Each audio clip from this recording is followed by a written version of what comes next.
Young Turks, Jake Uranica Sparring with you guys. We do news here. We follow that up with commentary and oftentimes sage analysis, if I might say so myself. Okay. Later in the show, we're gonna tell you what the guilty tax is. Yes, there is a tax known as the guilty tax. I didn't know about that tax until today, but it's an important tax. We'll get to those details. And if you've been naughty and you've been guilty, you're gonna be taxed. Have you been bad boys and girls? No, okay. All of a sudden, everybody's signing up for the tax. They're like, wait, where do I get taxed like this? This is kind of interesting. Maybe that's the way Biden should go. I wish it was that fun. But it is an important tax, believe it or not. We will be talking about it a little later in the show. But first we begin with somber news. Somber. Okay, just stop. What are we gonna do? Somber. I swear to God, we're not high. We're totally sober. This is just us. This is just us being us. Okay, no, seriously, it's the guy's dead. We'll have a full conversation about it, all right? We will. Actually, let's start with that. Okay. So, former Secretary of State Colin Powell has died due to complications from coronavirus. He was 84 years old, and yes, he was fully vaccinated. However, he had a compromised immune system as a result of other conditions and other ailments he had. So we'll talk a little bit about that, but also more importantly, talk about his legacy and some of the things that might have been left out of the corporate media's reporting of his death. Now, Powell also had multiple myeloma, which is a cancer that forms in plasma cells and diminishes the body's immune response. So for those who might be terrified of the fact that he was fully vaccinated yet died due to COVID complications, just understand that he had other conditions that made him far more susceptible to COVID symptoms.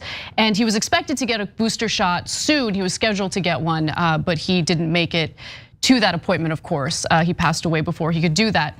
Now, and before you go on. Sure. So most of what we're gonna discuss is his career, because it's a super interesting one that is complicated, nuanced, good sides, both sides, bad sides to it. But on the COVID front, this is exactly why we wanted people to be vaccinated, so that they wouldn't spread COVID to people who were immunocompromised because of other complications like the cancers that they have. In this case, the cancer specifically made his immune system vulnerable. That was the type of cancer that it was, right? Well, then he is incredibly susceptible to dying from COVID, and presumably, obviously we know for a fact, a lot of people around him who are just generally speaking in the public that are Republicans say, I don't care. I don't care if this leads to a high probability that you will die. I don't wanna wear a mask, I don't wanna get a vaccine, and my wants and needs and hobbies are more important than your life. And I got a hobby called, I wear, carry around "Don't Tread on Me" flags, and I go to protests, and it's so much fun, and I pretend to be a patriot. And for that hobby, Colin Powell died. Yeah, and honestly, the whole coronavirus pandemic, from beginning to where we are today, needlessly turned into, and I've said this a billion times, but I'll say it again, a culture war issue. It didn't need to be a culture war issue, but it became one because the powerful people in this country would want us to debate about pretty much anything other than the economic system that they created to benefit and enrich themselves while everyone else is suffering. So let's just be clear about that, okay? It didn't need to be a culture war issue, it became one, and yeah, people are dying as a result of that. Now, with that out of the way, let's talk a little bit about who Colin Powell was, what his career entailed, and how complicated his past really was. Now, he was the first African-American national security advisor under President Reagan. Then he became the chairman of the Joint Chiefs of Staff under both George H.W. Bush and Bill Clinton. And then finally, he was the first Black Secretary of State under George W. Bush. Now, this is where his career is worth getting into the details of, okay? So in a speech before the United Nations in February of 2003, Powell showed what he said was evidence from US intelligence that illustrated that the Iraqi military was misleading United Nations inspectors and concealing weapons of mass destruction. Okay, that speech is probably the most important part of his career because, of course, later we discovered that Saddam Hussein did not have weapons of mass destruction. And he later regretted giving that speech before the UN Security Council. I want to show you a snippet of it and then we'll discuss. Hussein has pursued his ambition to dominate Iraq and the broader Middle East using the only means he knows: intimidation, coercion, and annihilation of all those who might stand in his way. For Saddam Hussein, possession of the world's most deadly weapons is the ultimate trump card, the one he must hold to fulfill his ambition. We know that Saddam Hussein is determined to keep his weapons of mass destruction. He's determined to make more. Given Saddam Hussein's history of aggression, given what we know of his grandiose plans, given what we know of his terrorist associations, and given his determination to exact revenge on those who oppose him, should we take the risk that he will not someday use these weapons at a time and a place and in a manner of his choosing, at a time when the world is in a much weaker position to respond? The United States will not and cannot run that risk to the American people. Leaving Saddam Hussein in possession of weapons of mass destruction for a few more months or years is not an option, not in a post-September 11th world. Now, that was a pivotal speech because that was what essentially helped to persuade the international community to allow for this preemptive war in Iraq. And of course, Saddam Hussein had nothing to do with 9/11. Iraq had nothing to do with 9/11. And very clearly there, he's using the fear mongering associated with 9/11 in order to create this persuasive argument in favor of the preemptive war, which by the way, ended up being a complete and utter disaster. Hundreds of thousands of civilians died as a result. And of course, inspectors later said that weapons of mass destruction did not exist in Iraq. In 2005, 2 years after Powell's speech before the UN, a government report concluded that the intelligence community was dead wrong in its claim that Iraq was holding weapons of mass destruction prior to the United States invasion. So let me tell you the backstory, because we were on air covering every detail of that. And it shows you exactly who Colin Powell was. So his career is one of, really interesting one of strength and weakness. Strength in how he rose up. He did 2 tours in Vietnam. By the way, he was wounded twice and came out of that. Being the first black man to be National Security Advisor and Chairman of the Joint Chiefs of Staff and Secretary of State. That's a hell of a career. Now, that's where a lot of people will leave it, but understanding that in order to do all those things, he also had to go along to get along, right? Or vice versa. And he had to be part of the establishment. There was no one who was going to be the first black national security advisor, certainly to a Republican president, who was going to say, hey, you know what, we should stop defense spending. That's not a good idea, right? No, he was going to be in favor of defense spending until the cows came home. Whether we were going to wars or not going to wars, he was always going to tell you to increase the military budget, and the defense contractors loved Colin Powell. That's a fact. And so now people will get uncomfortable with that in Washington because they're like, no, I knew him. He was a really nice guy. I actually think that's true from what everybody says. I don't think they're all lying. Personally, I'm sure he was a terrific guy. But that doesn't excuse going along with the system that we have where we funnel almost all of our resources to defense contractors instead of to our kids, to healthcare, to education, etc. I mean, he was working for defense contractors. Like till the very end. I mean, I don't know why anyone in Washington would be shocked and chagrined at that kind of commentary. That's what he was enmeshed in throughout his career. No, Anna, that's exactly right. If they were real reporters, they would explain the whole context and nuance of it as we are. But that's not who they are. People in Washington know each other, like each other, and they basically support each other. The powerful protect other powerful people. That's just the reality. So when you see news, you're seeing it through the prism of power. That's how power perceives it. Okay, now here we're independent, so we tell you the truth. Now finally, from my perspective, we get to that clip that Anna showed you. Look, he did 2 things there, but then understand that it isn't about him being evil. Now, this is the second half of his career where instead of strength, he had weakness. So he knew that a lot of things he said weren't true. He certainly had a giant inclination that they weren't true, let alone the weapons of mass destruction. He talked about ties to terrorists in that clip. Colin Powell full well knew that there weren't any ties to Al Qaeda and that Saddam Hussein opposed Al Qaeda. He knew that for a fact. And then him talking about, Saddam could attack at any moment. You were the chairman of the Joint Chiefs of Staff, and as a military expert, you thought Saddam Hussein might attack us? Well, that would be suicide. You knew he wasn't going to do that. You're talking about maybe Kuwait, but we already went through that, and he got, through you and Bush and others, he got pushed back on that. He knew he couldn't do that again. So that was also, especially given his expertise, an unmitigated lie. So let's be honest about what happened in that situation. All right, finally, why the weakness? Because everyone involved there, from Powell to Negroponte to Tenet, who you saw in the background, the CIA directors, defense directors, and et cetera, I should say, director of intelligence, they were all manipulated by Dick Cheney. This was Cheney and the neocons' agenda. I remember before that meeting, Colin Powell didn't really want to do that speech. And Cheney said to him, this is a compromise. Look, we're gonna drive you out if you're not part of the agenda. What you could do is you could do a mitigated, careful speech in your own language, in your own way of being careful about it. But you gotta do this speech, otherwise you're not with us. And there he was profoundly weak. And then he said to this dying day, literally, that he regretted that speech and it was a blot on his career. Yeah, well, he should regret it because it was filled with lies and it was filled with weakness. Yeah, I think you're being way too generous to him, right? How he would ever buy for even a second that was a compromise, right? I have no doubt that there was a tremendous amount of pressure for him to give that speech. That speech was the speech that helped to persuade the international community to support the United States in that preemptive war, which again became a complete and utter disaster. And look, to be fair, I'll read you his remorse, his regrets. He says, Powell later said his speech before the UN was a blot on his record and recognized that it would be a part of his legacy, adding that he regretted delivering the remarks. But that wasn't the only blot on his record.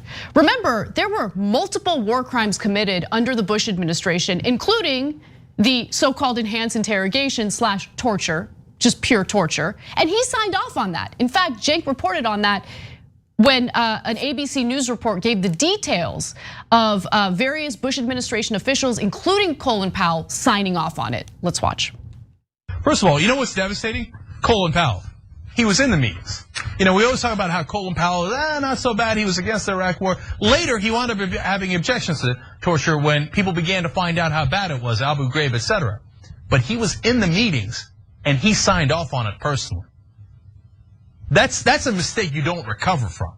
So the CIA now on the detainee treatment, they would come back and say, all right, look, we have a new detainee and we need permission to go ahead and do your enhanced interrogation techniques again. And every time they take it to the principals, and Cheney, Rumsfeld, Powell, Rice, they all go, okay, go ahead and torture that detainee. And they say, and we're not gonna just generally ask, we're gonna ask for all the different things that you mentioned here. Can we waterboard him?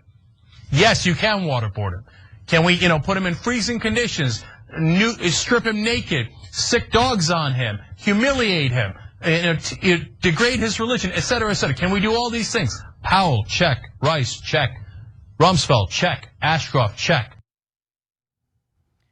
So sure, you can, frame it as a tremendous weakness, but how many times do you just go along with what the war criminals ask you to do? No, that's exactly the defining question of Colin Powell's career, and that's a shame. But that's exactly it. If you're being honest about it, and a lot of people in Washington are, and I could say a funny thing here, understandably not honest, because they knew him, they revered him, they're all part of the establishment, so they don't want to tell you the establishment starts endless wars and lies about it and does unspeakable things, and then has the media largely cover up for it. Now, you can watch other obits to Colin Powell today and see if they covered it with any degree of nuance and details that we did. Did any of them tell you that he signed off on torture?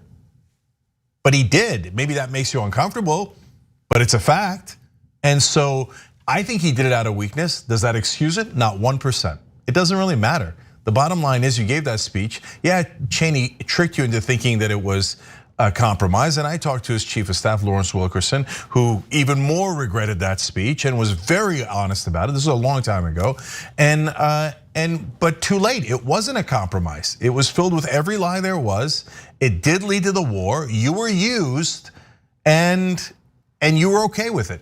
A person of outstanding moral character would have said, no, not on my watch. We're not gonna torture people, and we're not gonna lie to get America into a war it shouldn't be in.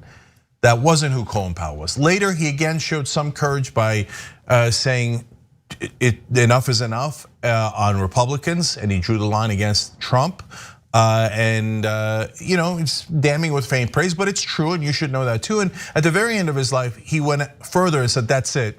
After January 6th, he came out and said, I'm not even a Republican anymore. This is too much to bear. They're going in a very wrong direction here against our democracy. So you can say, such as it is, that was an act of courage. So it's a complicated story, and you should know all of it.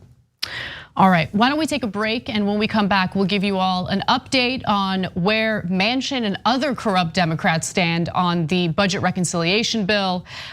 There's a lot of corruption in the show today, a lot of various figures in Congress who were corrupt, so we'll get to those stories and more. Don't miss it.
Back on the social break here, hence, let's read your comments. Let's go to members first, right? TYT.com/join, hello. The truth is out there, says TYT all day, every day. Now that's truth right there. Okay, in all seriousness, Tommy Too Strong makes a terrific point. I wish we'd included some of this in the video we just did. He says the false narrative that Powell's legacy was tarnished by his support for the Iraq invasion is highly disturbing. His dark legacy was already ensured by his obstructing the My Lai massacre inquiries, supporting Reagan's dirty wars in Guatemala, Honduras, Nicaragua, and El Salvador, invading Panama, involvement in the Iran-Contra scandal, his ignoring Gulf War syndrome among vets, and on and on. Yeah, you don't become the Secretary of State by speaking truth to power. In the Bush administration, let alone any administration. Come on, any administration. Right, but the Bush folks weren't looking for speaking truth to power. No. That was not in their checklist of what we need in qualification. Did you put that in the job description, Dickie? Needs to stand up and speak truth to power? No? Okay, good. So, but you're right. We should have been broader in all of the things that he participated in. A lot of which were horrific. But on the other hand, he was nice to people in Washington. What's the antimatter says, thanks TYT for giving a sane assessment in the face of mainstream indoctrination. Shadow says, oh my goodness, I remember watching this, Blast from the Past. You remember watching that? You're awesome. Thank you for being with us for that long. Peter Hamby's got 2 haikus for the price of 1. Well, it's super chat, so almost literally. GOP's weapon found upon Powell's deathbed, shown to anti-vax. And Power of Powell, a trendsetter for color, a legend fallen. In a sense, both are true. Okay, Ray Turner, AKA the Bearded Dragon, which always sounds good to me, actually. Beards are in. Why did they think that Hussein had chemical WMDs? Donald Rumsfeld sold them to him to use against Iran. Also literally true. When he used them against the Kurds, Rumsfeld refused to criticize them until 13 years later. Now all this is true, and you know it because The Guardian reported on it once, we reported on it 10 times, and a couple other people here and there, right? And they're indisputable facts.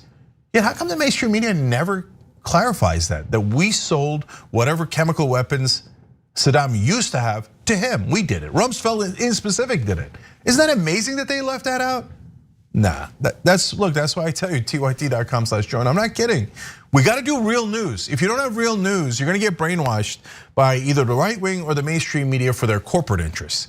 So that's what we're trying to do here, real news. Anyway, I love every one of you that participates. Janice2201 cheered 200 bits, and that's important. And so many more of you from Twitch, but we'll do it later. We'll be back.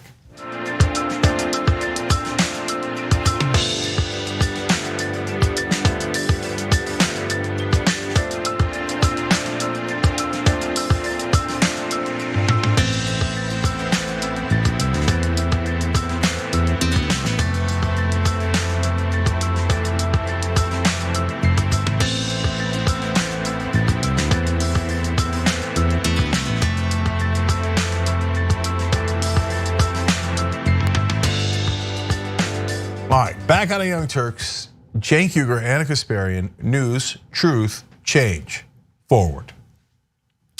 Corrupt Democratic Senator Joe Manchin has expressed what his so-called red lines are in regard to the budget reconciliation bill, which would overwhelmingly improve Americans' lives, but it would also lead to higher taxes for the rich, including people like Joe Manchin, so he doesn't like it. Now, Manchin, according to Axios, has told the White House the child tax credit must include a firm work requirement and family income cap in the $60,000 range. Now, in some parts of the country, a household income of $60,000 is okay, you can get by. In other parts of the country, you're not gonna get by, especially if you have a family of 4. So for him to demand that the child tax credit get capped at $60,000 for household income tells you everything you need to know about Joe Manchin, who has no problem engaging in all sorts of self-dealing while he's a senator. Now, if anything, the child tax credit, as the Biden administration has basically formulated it, doesn't go far enough in helping to decrease childhood poverty. Now, it's a good step in the right direction. It would cut childhood poverty by 50%, but I don't know, I'd like to live in a government that prioritizes cutting childhood poverty by 100%. But for Joe Manchin, 50% is just too high. He'd like to see more children in poverty. Now, Axios also fails to note that while the child tax credit would cost $1.6 trillion over the next 10 years, they say that it's very expensive. We spend $7.5 trillion on defense. Manchin, by the way, also wants to block retired guardians from getting any credit. So that might be a grandparent with custody of children or foster or adoptive parents. Manchin saying that they must be employed to get the money. By the way, there have been many children who have lost parents due to the opioid epidemic or COVID-19, and their families could use whatever funding possible to help. A study by Pediatrics cited at least 140,000 children under the age of 18 who have been orphaned due to COVID-19 between April 1st of 2020 through June 30th of 2021. So understand what he's saying there. If you happen to be a grandparent, you retired, and something incredibly tragic happened to your family, right? And your grandkids are now orphaned as a result of the opioid epidemic or as a result of the COVID pandemic, and now you are the legal guardian of those children.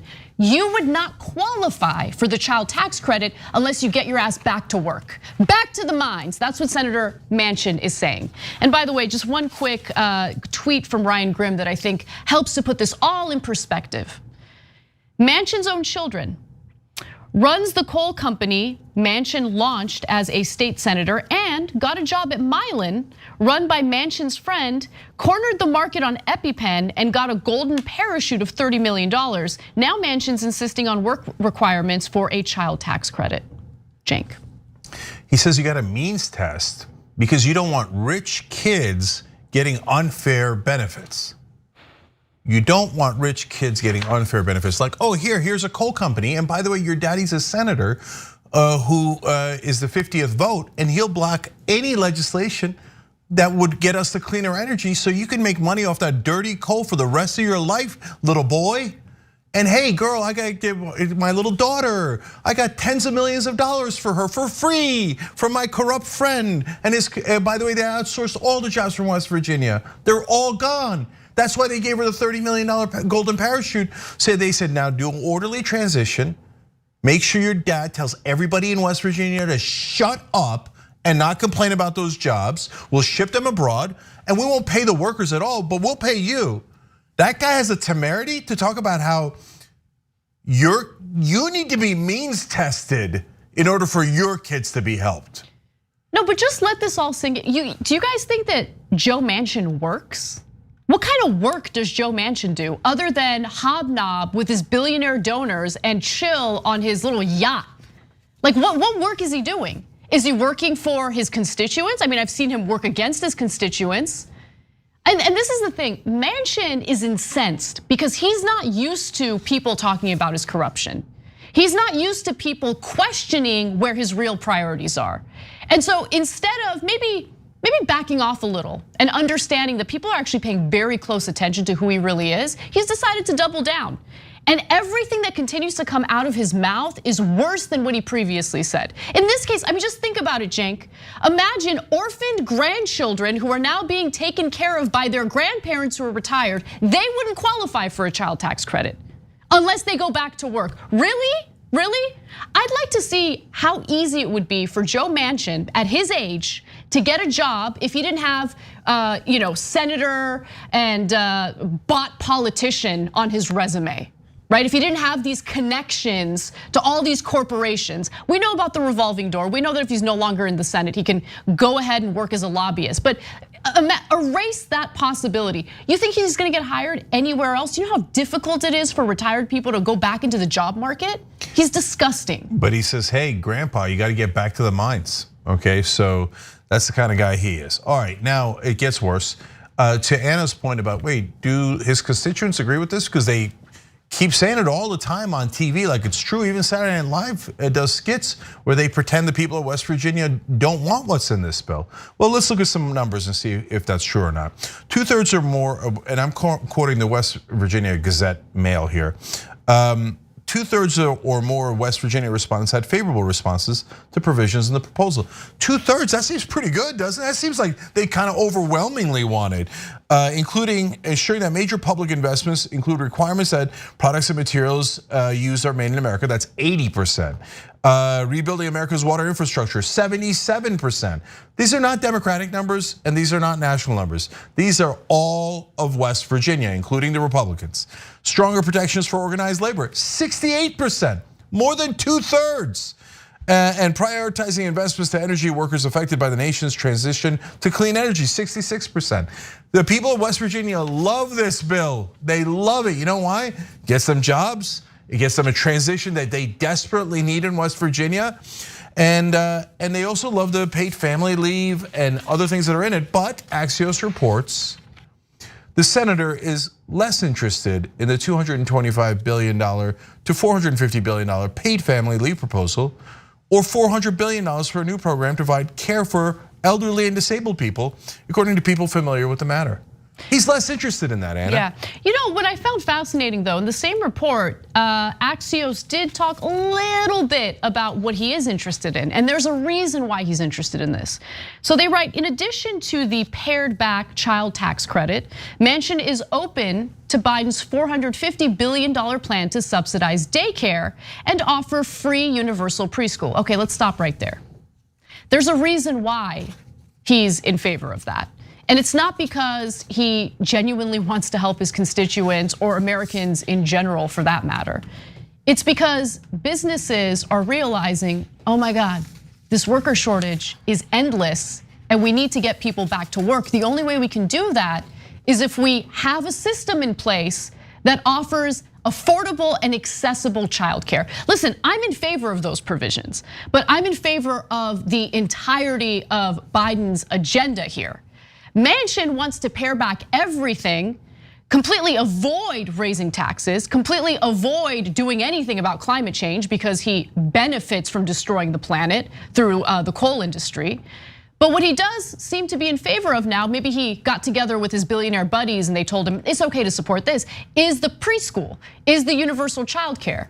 Because that opens up the possibility, the potential for people who can't go to work right now to go to work. That's all it's about. The business community is finally starting to realize, oh, maybe universal pre-K makes a lot of sense here. Maybe subsidized daycare or daycare makes a lot of sense here.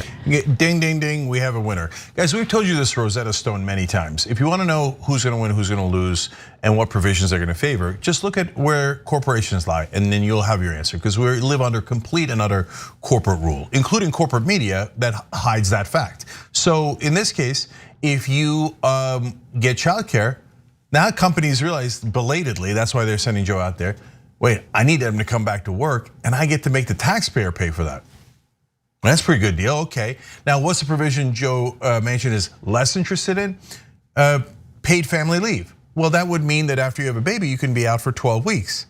Well, then you're not in the mines, are you? He don't like that. We need you in the mines. We can't go to have you going out there and recuperating for 12 weeks after having a baby. No, back to the mines, okay? And elderly care, well, Joe Manchin has a well-known history of apparently opposing grandpas and grandmas. And so that's the easy one to, there must not be a giant corporation in that industry. And in fact, it subsidizes people in the family, et cetera, that help. Well, if they're in your family, they're real human beings and they don't donate to Joe Manchin. So finally, guys, it always comes back to the same thing, which is Chamber of Commerce says, send them back to work, give them that, we like that one, we don't like that one. And then the corporate media comes in and says, the people of West Virginia want Joe Manchin to do this. When we just read you the numbers, they don't. When we read you more numbers, they don't agree with Joe Manchin on any of it. Then you have to ask yourself, wait, why is the media covering up what's real, right? So guys, Daily Poster, Intercept, Salon Today has a great article, Guardian, there's great media, go find them. But if you're relying on mainstream media, they're gonna pretend this is a battle of ideas, when in reality, all we're doing here is haggling with Democratic donors in public. All right, well, let's move on to another corrupt Democratic politician who hasn't gotten as much attention, but certainly deserves it. So, as expected, more corrupt Democratic senators are coming out of the woodwork to go against some of the progressive Democrats' efforts to lower prescription drug prices. The latest is Senator Bob Menendez, who's so corrupt that he was previously indicted on corruption charges, more on that later. But first, let's hear what he has to say about the budget reconciliation bill, which includes the possibility for Medicare to negotiate lower drug prices directly with pharmaceutical companies.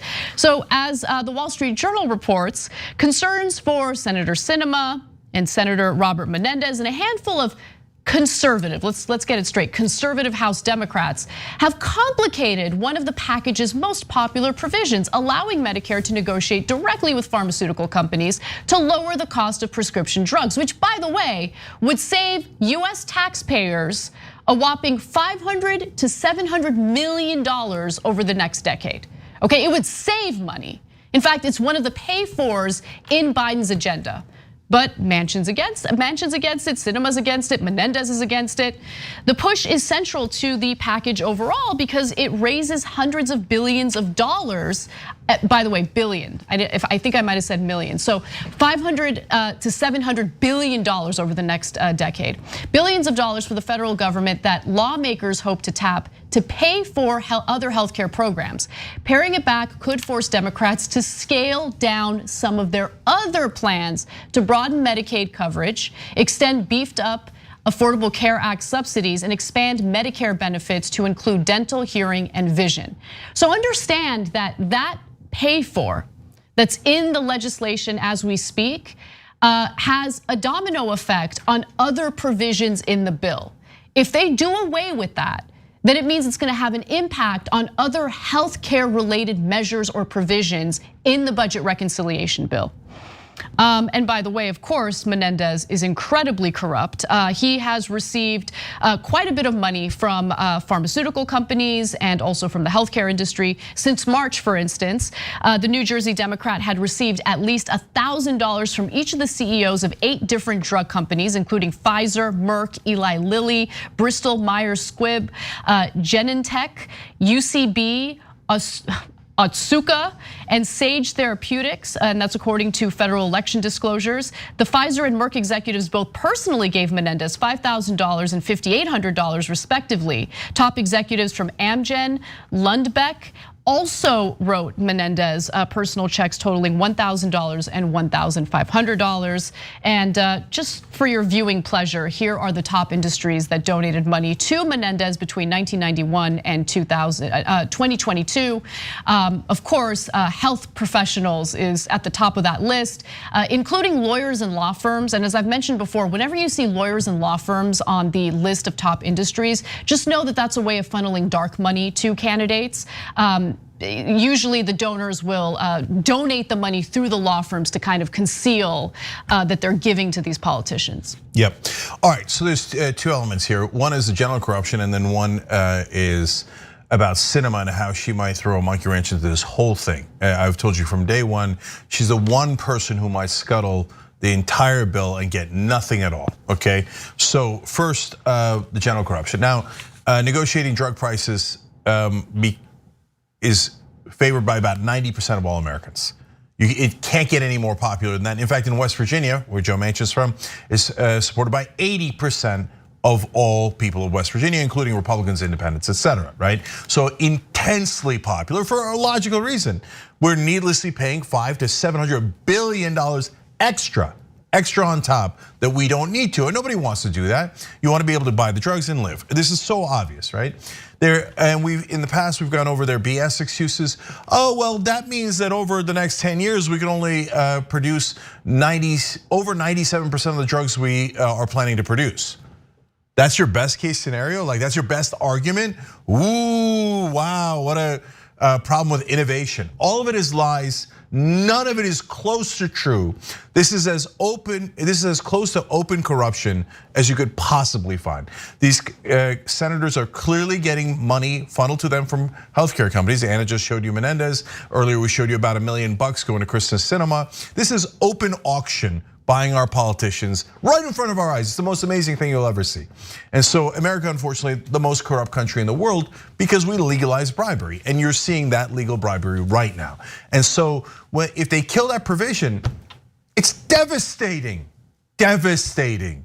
Your drug prices will be higher. By the way, you were gonna get dental, vision, and so many other things in Medicare, normal Medicare. Now, if you got a toothache, you got rotten teeth, you can't see, you should thank Joe Manchin and Kristen Sinema and Robert Menendez and other crooks in Washington who decided to take the money and screw you over, because that's exactly what's happening. Look, but to be fair, I mean, we got to be fair on the show, Cenk. Hearing, dental, and vision is not part of healthcare. It's not part of your body or anything. No. It's not like you need those things to function properly, right? Yeah, and if you're elderly and that's falling apart for you, don't worry, it's not part of your health. I mean, they say such absurd things with so casually, right? Like, oh no, eyes and ears and mouth, they're not part of your body. They're not part of your health. So we're not gonna cover it. You know why? Because Joe Manchin just got bribed more. So to be fair, I mean, Joe Manchin and Menendez's bribes or your health, they can't quite make up their mind. Do you see corporate media covering any of this, honestly? Any of it? All right, now. One final thing I wanna add though about Medicare, okay? I just want everyone to understand that anytime Democratic politicians succeed in passing something like the Affordable Care Act, for instance, in this case, Medicare, whenever you hear arguments about how like, no, this is just the first step, we're gonna improve upon it in the future. No, they won't. So Medicare was passed without covering those things. And throughout all these decades, despite how popular that program is, they still haven't included hearing, vision, and dental. Yeah. It never gets improved, okay? So same with the Affordable Care Act. Has the Affordable Care Act been improved? Because Democrats kept selling it to us, right? No, we don't need Medicare for all. We just need to improve the Affordable Care Act. That's what the plan was from the very beginning. That was Obama's intentions. No, it wasn't. They never want to improve the crappy policies that they pass. Okay, in the case of Medicare, awesome, right? Affordable Care Act also accomplished wonderful things. Have they improved these programs? They have not. The fact that it's this difficult to get common sense things included in the coverage blows my mind. It's actually slightly worse than that, because wait till you get to this twist. One of the provisions that Manchin and his corrupt buddies want to take out, and we should put it more on Sinema. Sinema is more adamant about this. She says, I want to take out the Affordable Care Act improvements. No, she's the worst. I mean, The they're all improvements are in awful. this bill. They're all awful. And she's like, we got to take out the improvements now so we can give them to you later. Come on. Oh, come on. Come on. Come on. Okay, and Connor Lamb, one of the conservative Democrats, he says, oh, no, look. It's not that I want to cut all these programs. I mean, I do. And my donors told me to cut them all, right? Or cut 2/3 of them. But he said, I want the 1/3 that remains to last longer because I really want it to impact you. Oh, sure. Come on, you'd have to be a mainstream media reporter to believe such obvious lies. He knows that if you have it for 5 years, you're gonna want it for 50 years, just like Medicare. Now, what's wrong with that? In a democracy, you should get what you want. But his corporate donors don't want you to get what you want. That's why he's like, oh, I just want you to enjoy these benefits in a deeper way. Oh, yeah. Oh, yeah, sure Totally. you do. Okay, by the way, one final thing, and if there's one fact that I want you guys to remember from this story, it's this, okay? This was in the Wall Street Journal piece, and this is everything. Because every time Manchin claims he's worried about what we're doing to our children's future and how this bill just costs too much, here's the reality. Manchin has said the bill shouldn't spend more than $1.5 trillion, even if its cost is offset by other revenue. That's it. That's it. He knows that there are pay-fors. He knows that there are pay-fors. He doesn't like the pay-fors. He doesn't want to increase taxes. So anytime you hear about like the fiscal irresponsibility of this legislation, just understand that what he's really concerned about is having to personally pay his fair share in taxes. Let's keep it real. He's rich as hell. And also he doesn't want his donors to have to pay more in taxes because his donors pay him to be against that. And my final point is that, as I've been telling you literally for months now, Manchin at the end is going to negotiate the best deal for himself and for his donors, okay? But he's likely to do a deal that's his track record, right? Sinema, on the other hand, just wants to be famous. And I don't know that she has any cogent real demands. So here's the monkey wrench that could destroy everything. Sinema, this is in the middle of the Axios story. They casually put it as a bullet point when in fact it's everything. Sinema told lawmakers she will not vote for the social spending plan until the House passes the infrastructure bill. Okay, well, that's the reverse of what progressives have said. So that means they're in a standoff. There's Sinema saying you have to pass my bill, which just gives money to corporations, and later trust me that I'll pass your bill. Which there's a 0% chance she would. That's a flat out, there's anybody who trusts Kristen Sinema is a fool. There's no way she's gonna vote for that bill, okay? On the other hand, progressives would vote for her bill instantly if she voted for theirs. Everybody knows that the progressives would never screw over corporate Democrats. Look, I might counsel otherwise, but there's no way that they would go back on their word. And Sinema knows it, Manchin knows it, everybody knows it, right?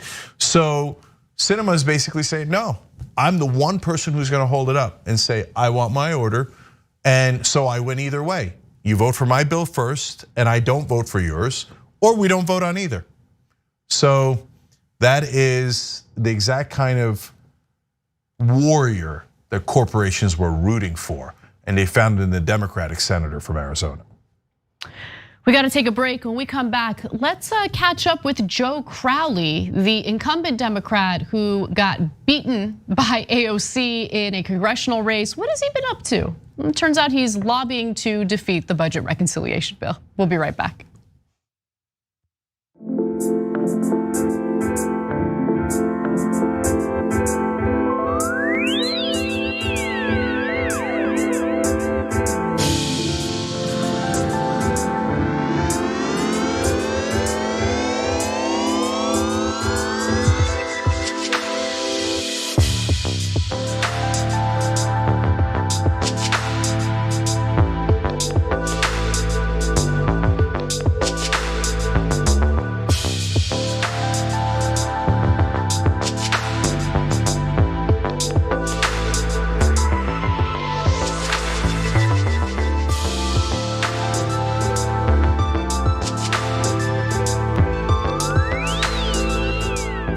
All right, So lots of comments from you guys. Let's start with members. Future in Doubt says, I want someone to ask Joe Manchin why he believes the American people aren't worth half of what our military is. It's 3.5 trillion to 7.2 trillion. Why aren't we worth that much, Joe? That's a good question. Is a 0% chance it'll get framed that way on cable news, but maybe a reporter from The Intercept or TYT at one point will catch up with him. The infamous Mr. Joy Boy says, if Manchin's demands are met, make sure it's clearly called the Manchin Amendment so everybody can point to his ownership of these odious demands and not the entire Democratic Party. You know, I've heard about the infamous Joy Boy. He is in fact infamous. Well, there you go. Living up to his name in many ways. And so by the way, they will not do that. They will cover up they will cover for Joe Manchin in every way possible. By the way, if they have a deal, I don't care. I just want the bill to pass. Blame, etc. We can deal with that later. Cray Cray Souffle says, I don't know who to hate more, Manchin or Cinema. Man, both. Well, I have an answer too. That's a little different. He continues, or she, I don't know. If Bernie, Ed Markey, AOC, or Ilhan Omar did any of this crap, their so-called colleagues would be screaming from the mountaintops that they were the ones destroying Biden's agenda. That is 100% right. Smartest audience in the world. That's exactly what would happen. And my answer is definitely Cinema. Manchin he's what he appears to be. A good old boy, corrupt politician from the old school, okay? He's somewhat movable. Yeah. Right, I mean, there are cases to point to from the past where with enough pressure, the thing is you need Biden to actually apply pressure, but with enough pressure, he'll play ball. Cinema she seems to I don't know, she seems aroused by what she's doing. Like she seems to get excited by it, I don't know. She doesn't know what she's doing, all she wants is glory. And money, and so she's as callous as it gets, and as reckless as it gets. So anything is possible with her. I think she's definitely worse. John Bogino writes in, he's just a West Virginia Democrat, Jenks. I swear to you, Chanks, I don't know who my donors are. I just have Zoom meetings with them all the time, but I don't know who they are. I swear, I know it's hard to believe, Chanks. Yes, well, we did have that conversation. Anthony Phillips on Super Chat says, what about all the parents who are now on disability due to long-term COVID? No assistance for their kids? Back to the mines. Back to the mines, okay. So now I'm going to Twitch. El Estois Black Dragon cheered 250 bits. So thank you. Those bits matter, Anna. They do matter, they're important. Yes, that's exactly right. The Wolf's Den writes in, are you sure you're not high? Because I may be. Best way to take in bad news, keep up the good news sharing. Our job is to deliver the news. Your job is to receive it while high or otherwise. Oh, I would definitely watch high. I would never do the show high. Okay. Yeah. Shayla Lynn says, thank you to TYT for reminding me daily that it isn't all in my head. That's right. No, you did not take the crazy pill. You're right, they're wrong. Lauren Namick just wrote in, woohoo, 7 months, hashtag Bezos.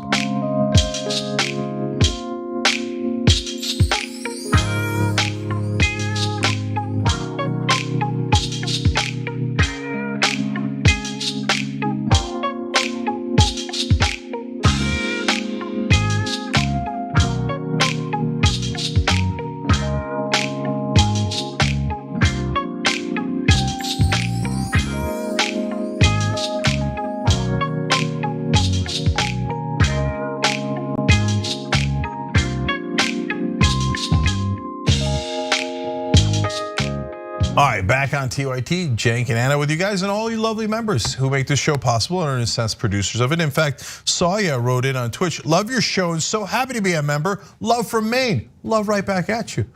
Who does a news show with love? Well, apparently we do. All right, let's do it. Let's do more news. Joe Crowley, the incumbent Democrat who was defeated by Representative Alexandria Ocasio-Cortez, is now, unsurprisingly, a lobbyist working to defeat Biden's tax hikes on the rich. Now, those tax hikes on the rich, which would mean that wealthy people in the country would actually pay their fair share of taxes, is meant to raise the revenue necessary to pay for his Build Back Better agenda. Now, Securities Industry and Financial Markets Association, or SIFMA, has deployed Crowley to court his old colleagues as Democrats finalize legislation to implement President Joe Biden's Build Back Better initiative, which seeks a fairer tax system and greater revenue to pay for incredibly important programs like expanded Medicare coverage, universal pre-K, and other domestic priorities. Now, starting in July, this lobbying group, SIFMA, whose members range from BlackRock and JP Morgan to Amazon Web Services and IBM, hired Crowley and other lobbyists at law firm Squire Patton Boggs for just $30,000. That's all it takes, $30,000 to fight to defeat things that would fundamentally and materially improve Americans' lives. That's all it costs. They could probably get away with paying a lot less. Now, his lobbying, along with the lobbying of other corporate interests, is unfortunately working. So, for instance, on September 24th, Texas Democratic Representatives Vicente Gonzalez, Henry Cuellar, and Philemon Vela sent House Speaker Nancy Pelosi and Senate Majority Leader Chuck Schumer a letter criticizing the proposed tax increases on corporations' foreign profits that Crowley is now targeting for SIFMA. Crowley's former leadership PAC donated to all three congressmen's campaigns over his time in Congress, and Vela was a vocal supporter of Crowley's leadership ambitions. Now, what is the business community hyper-focused on? Now, of course, they don't want to raise taxes overall, but there is a tax that applies to multinational corporations known as the GILTI tax. Literally, it's called the GILTI tax, okay? It's the global, intangible, low-taxed income, okay? So the Build Back Better Act, which passed the House Ways and Means Committee just days before the letter was sent, raises the GILT tax from 10.5% to 16.5%. And by the way, that's not even really going too far. Progressive Democrats and even Biden himself wanted to go much higher. This is a modest increase. The modest increase is lower than the rate sought by Biden and a majority of congressional Democrats who want to equalize the GILTI tax rate and the domestic corporate tax rate, now at 21%. And by the way, I just want to quickly note that this is about, that GILTI tax is meant to ensure that there's at least a minimum tax paid by these multinational corporations, okay? Yeah. So they hide their money abroad, not just in the Cayman Islands and tax shelters like that. That's more for individuals, but they do the double Irish and the Dutch sandwich. These are tax loopholes. I know, tax loopholes so delicious that they have names. You could order them on a menu. Oh, I'd like to evade taxes with the Dutch sandwich, and I'll throw in a double Irish there, okay? And so that's how well known. Now, remember, before Trump came in, corporate tax rate is 35%. Trump butchers it to 21%. That means all of us have to pay more taxes because corporations have decided to pay less taxes, and they legally bribed Trump and his other Republican cronies to do that, and Trump was thrilled to do that as a populist. Hilarious, hilarious. Okay, now at the time, you're gonna love this. Joe Crowley, the Democrat, and he was the number 4 Democrat, and a lot of people thought he was in line to be Speaker of the House, said that Trump's tax plan was, quote, a tax scam, and that it would only benefit, quote, the largest, wealthiest multinational corporations in the history of the world. So my God, that Democrat, he didn't want that tax cut for corporations all the way down to 21%, that's a crime. So now Crowley's arguing 16.5% for this particular tax for those same multinational corporations is too high, that it should be 10.5%. That Trump was too stingy. Trump should have given away more to corporations. Now, Anna, isn't it amazing that it turns out, I mean, this is a wild coincidence. It's because corporations have now hired him to be their boy and to be their servant. So he goes and he tries to, his literal job is to try to corrupt other sitting Democrats. And he does that through legalized bribes. Cuellar, you get $3,000. Everybody gets Vaseline or a car or $3,000 checks. This is like the Oprah version, right? Oh yeah. I'm like, you get $2,800. You get $20. You remember that old thing with the Yes, I do. I do. Okay. Remember that. Anyway, so. But Cenk, hold on. I just think I want to make sure you're remembering Crowley's previous statements correctly. So why don't we just quickly go back to Crowley in January of 2018 on these taxes and what he had to say about them. Look, at the end of the day, this was a tax scam. It was not a tax overhaul. It was not, as the Republicans initially said, they wanted to fix the tax code in the United States. They fixed it all right. They fixed it for the largest, wealthiest multinational corporations in the history of the world. If we get 3% tax growth and real wage growth. We missed an opportunity here to invest in America. What we had is the refinancing of the House of America. They've taken out of the House $1.5 trillion plus interest. And instead of investing in college tuition for the kids or putting a new roof on the infrastructure of the house, they gave that wealth to the wealthiest multinational corporations in the history of the world. Oh no, yeah, you were right. You remembered correctly. He referred to those Trump-era tax cuts for corporations as a massive scam. And then after he got paid by corporations to basically rally in support of those tax cuts, he did just that. Okay, so guys, what we tell you is a scam is corporate Republicans and corporate Democrats pretending to have real policy positions and going back and forth and then robbing you blind together, and that's called bipartisanship in Washington. We told you that, and we said, hey, there's this woman named Alexandria Ocasio-Cortez. I remember the sidebar I had, it said Alexandria the Great. Before she'd ever won a thing, before she'd won the primary, I said, she can make an impact. Crowley, on the other hand, will sell you out day and night. Don't believe a word he says. He's just going to turn into a lobbyist if he loses. Now, gee, I wonder who was right and who was wrong. Meanwhile, what did mainstream media tell you? Crowley's a beloved Democrat who's opposing Trump. He's part of the resistance. And he is fighting back against corporations and their tax cuts. Now, the jury's in. He says 21% that Trump did. It was way too low. We got to bring it way too high. We got to bring it down to 10.5% for the people, the corporations hiding their money abroad.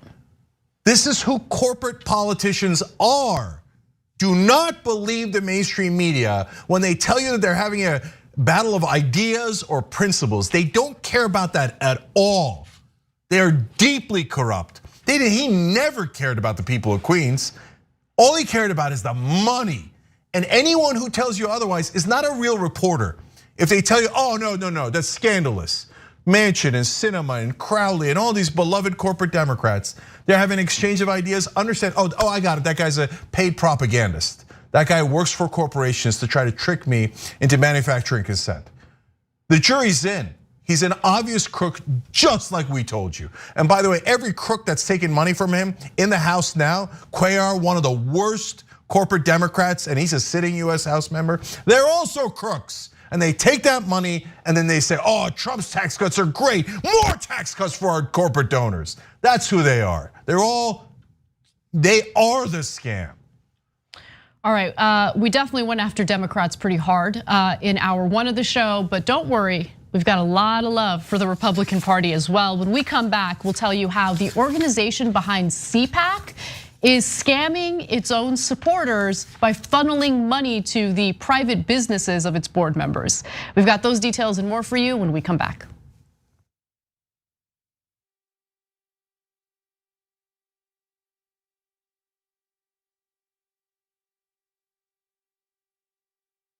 So a lot of progressive office holders are doing something fun.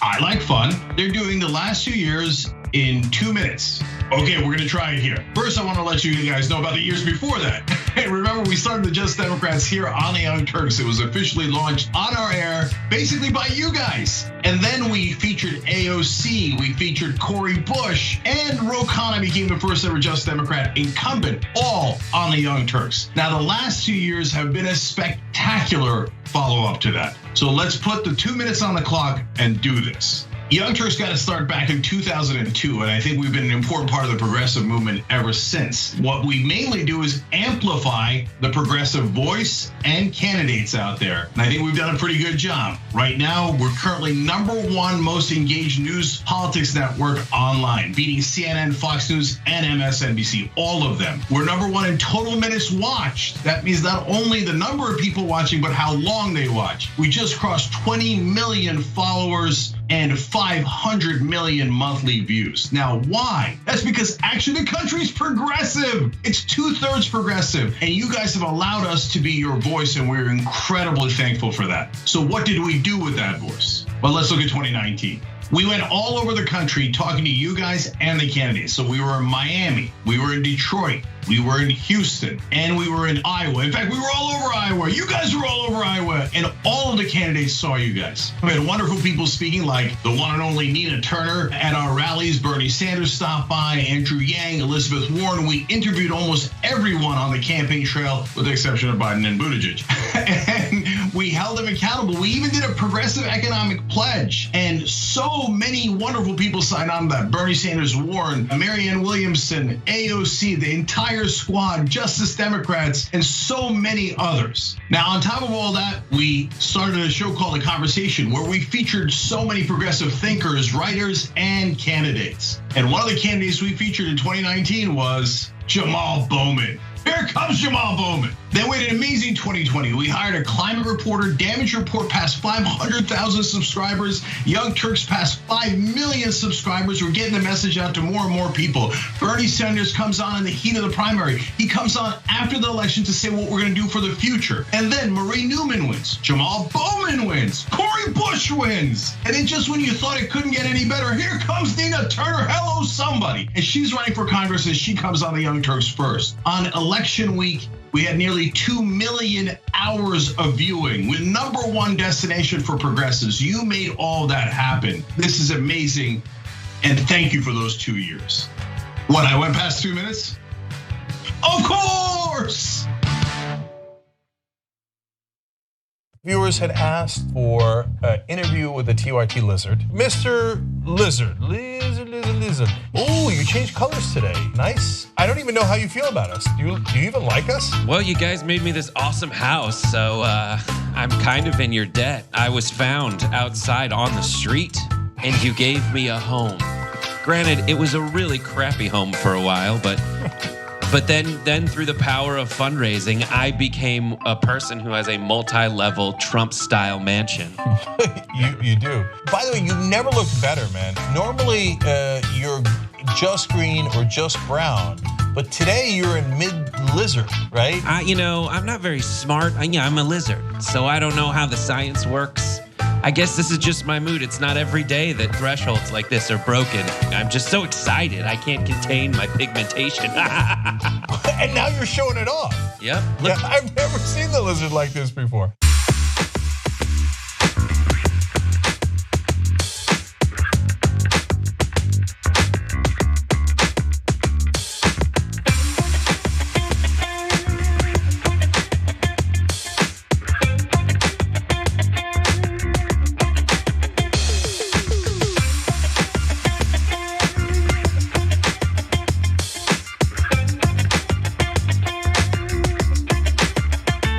Back on TYT, Cenk, Anna, Nikki Goldman, Stacey Allard, Gina Tricky, who knows that it's tricky to rock around on time. It's tricky. Okay, and now you're part of the Young Turks, and you're probably regretting it after that, but still, we love you, and you're a bit of a hero. All right, they hit the join button below on YouTube. That's all. I mean, plus, of course, they paid for Just want to remind everyone that we are in fact sober. No substance abuse occurred today.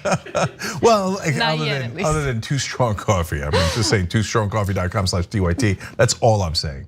All right, seriously, go ahead. All right, well, let's talk about conservatives doing what they do best, scamming their own supporters. So, the American Conservative Union, best known as the group behind the annual CPAC convention, is basically, according to the Daily Beast, funneling money from its own supporters to the private businesses of its board members. So they're kind of like, enriching themselves. So here are the details. The ACU, again, the American Conservative Union, has enriched companies belonging to 2 of its directors to the tune of just, $4 million in the past 5 years. And that's according to a review of their yearly tax forms and other required filings. In fact, this investigation by the Daily Beast found that there could be some laws broken here. The cash has poured out of the ACU's own coffers, out of its political committees and straight from the pockets of the right-wing rank and file into the firms controlled by Vice Chairman Charlie Giro. I think that's how you say his name. Now a candidate for governor of Pennsylvania, and also Kimberly Bellissimo, the secretary of the ACU's foundation. So let's get a little specific. How much money are we talking about for each individual? Well, a total of $153,315 has flowed from the American Conservative Union to Quantum Communications, a Harrisburg, Pennsylvania firm registered in Giro's name and where he serves as CEO. Okay, by the way, the ACU claims that it selected its vendors, selected people to give contracts to just based on their merit, based on their cost effectiveness. But I don't know, legal experts really do question that. So Marcus Owens, who's an attorney who previously directed the IRS's charities division, noted that despite the payment, the ACU answered no to a series of questions on its federal 990 form about whether it had hired any company in which one of its directors held a position of interest. So you're supposed to disclose that, okay? If you are an organization like the American Conservative Union, you're supposed to notify the IRS if your organization is providing contracts or funneling money to one of your board members. And they didn't do that. They answered no. And clearly they did this with not one, but two people. I have more details, but Cenk, you want to jump in? Yeah, first of all, it's not Giro, it's Gyro. I apologize. I should have looked up the pronunciation of his name. No, I'm kidding. I'm kidding. All right, so okay, so I'm given to understand that lying to the IRS is a crime. I was also given to understand that conservatives care about rule of law. But I've been disabused of that notion over the years.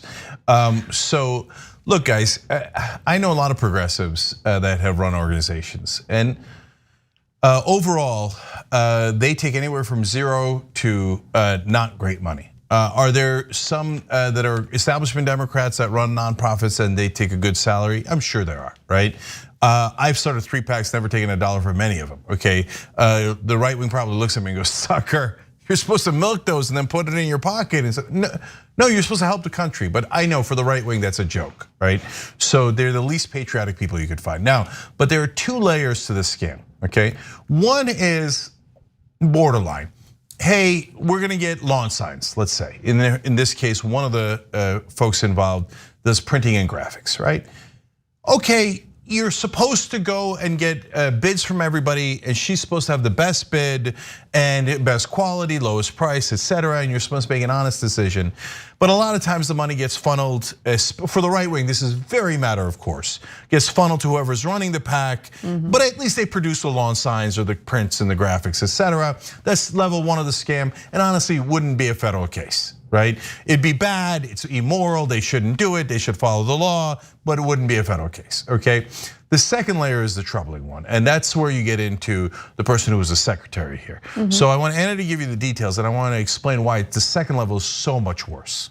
So you're talking about Bellissimo, right? That's right, All right, let's get to Bellissimo. By the way, before we do that, let me just also note, this is a nonprofit, and that means they're tax exempt. And in order to remain tax exempt, you're not supposed to be giving money to political candidates. And as I mentioned, we're talking about a dude here who's running for public office in Pennsylvania. Okay, again, the nonprofits, like on the right wing side, are total scams. They just funnel money to the politicians. Of course they do. You're allowed to send some money. You're supposed to follow the laws. Everything in this level is a matter of degree, right? And by the way, it could theoretically be possible that you make the best lawn signs, that they really did a process. Okay, now as you're gonna see in level 2, that is not what happened here. All right, let's go to level 2. So the group's federal committees have also dumped money into Bellissimo's firms, $116,756 to her company Forthright. I love that, Forthright Strategy. That's so awesomely ironic. For graphic design and printing, and $516,418 to Direct Support Services, a company registered in Bellissimo's name and based out of Forthright's offices, mostly for database management. Okay, here's where it gets good. Additionally, the ACU's financial reports to the IRS show that beginning in 2016, the group has contracted Forthright every year to run its direct mail fundraising campaigns. But despite amassing over $3 million, $3.5 million over 4 years, IRS records show that Forthright has never remitted a cent to the ACU.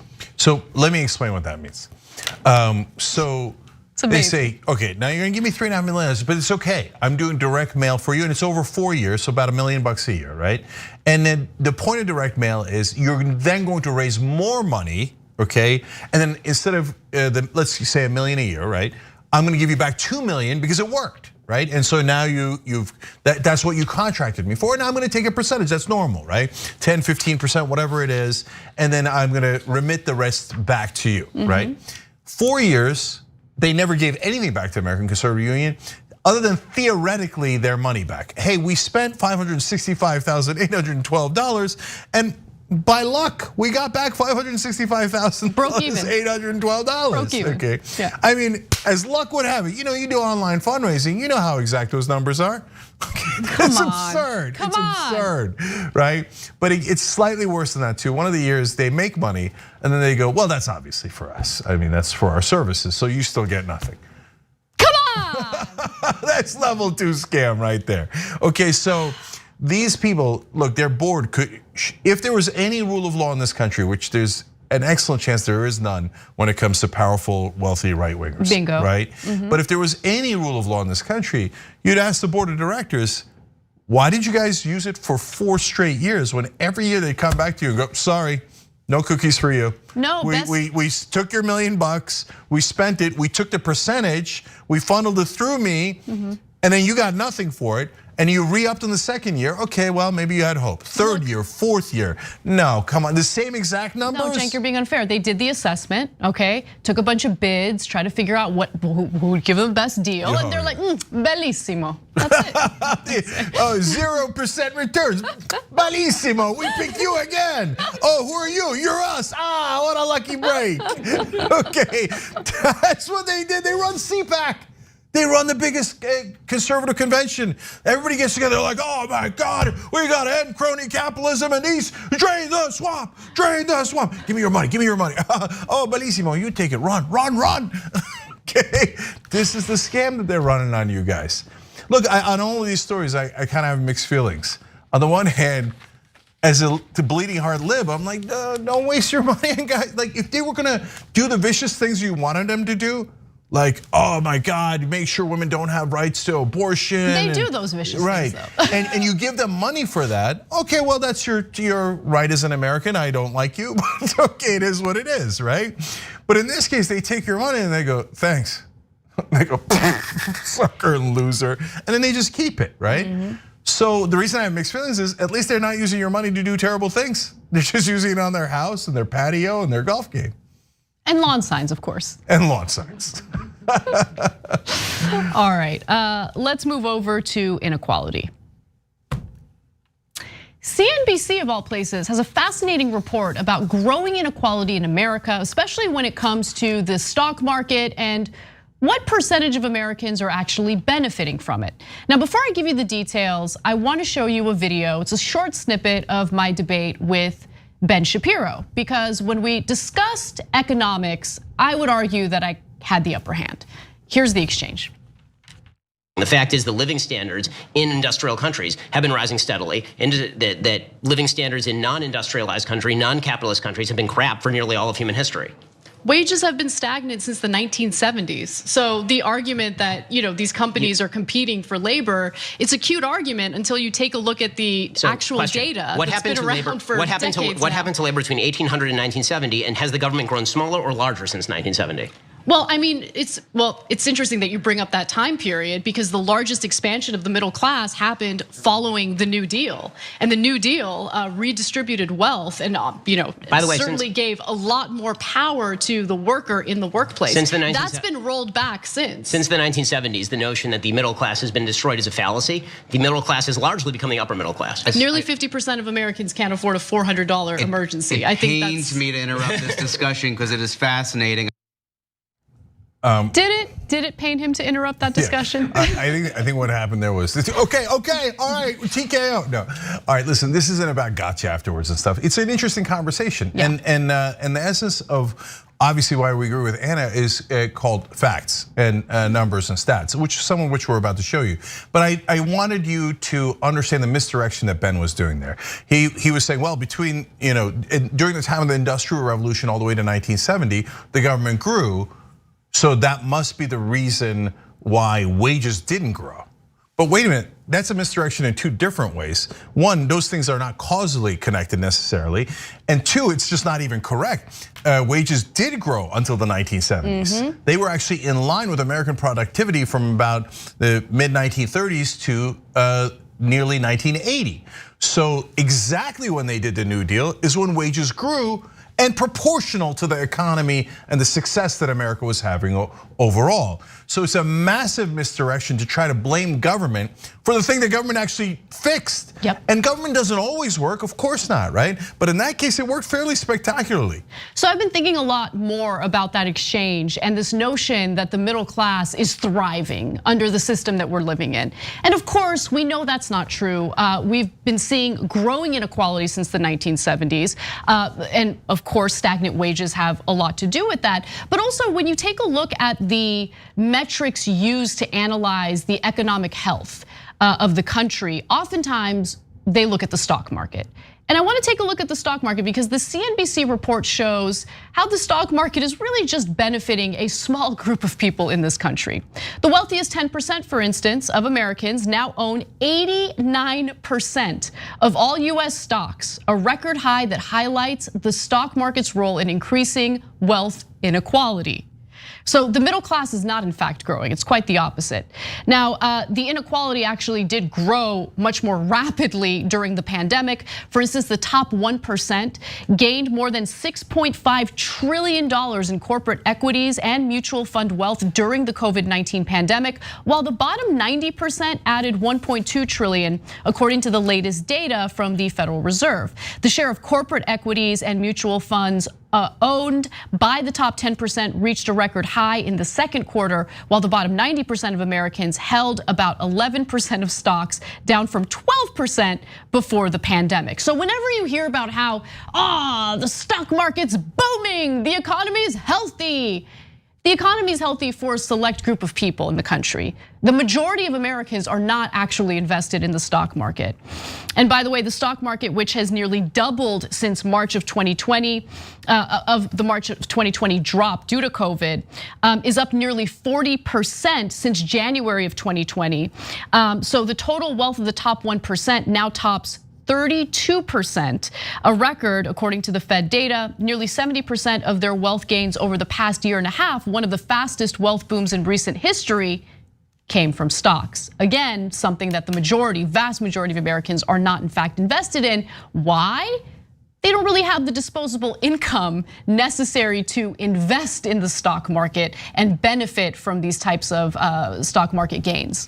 Yeah, so I want to go over a couple of really important facts here. And so number one, anytime people tell you about, stock market's doing great, keep this stat in mind, the one that Anna just told you. So top 10% have 89% of all the stocks.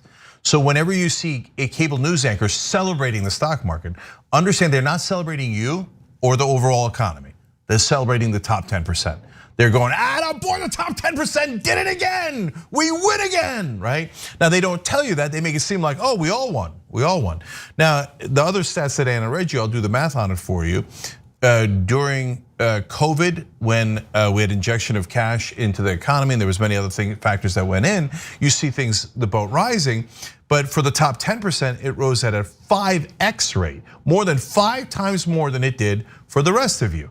So when you hear cable news anchors talking about, hey man, we did a great recovery, they mean we as in the top 10% did a great recovery. You guys are okay, shout, right? And then finally, get a load of the disparity in this country. The bottom 50% of Americans have $3 trillion combined, in wealth. Half the country, it's about 165 million people or so, have $3 trillion. The billionaires, that's only 745 people, period, not even 1,000 people, have 5 trillion, have over 5 trillion. They have so much more. Well, you can go up to 200 million people, and they'll still have way more than the 200 million Americans. Yeah, I want to go to graphic 5 because I want you guys to visualize it. I want it to sink in. This is the way the system works. This is the way the system is set up to work, right? So the 5 trillion in wealth now held by 745 billionaires is 2/3 more than the 3 trillion in wealth held by the bottom 50% of US households estimated by the Federal Reserve Board. Okay, let that sink in. So whenever they talk about how the middle class is thriving, the middle class is growing, no, it's not. No, it's not. The way the system is set up, think about it. Corporate executives are now paid in stocks, right? A huge portion of their compensation package is through stocks. So they make more money if the value of the stock goes up. And one of the ways that they help to increase the value of their stock is to make as much profit as possible. How do they make profit?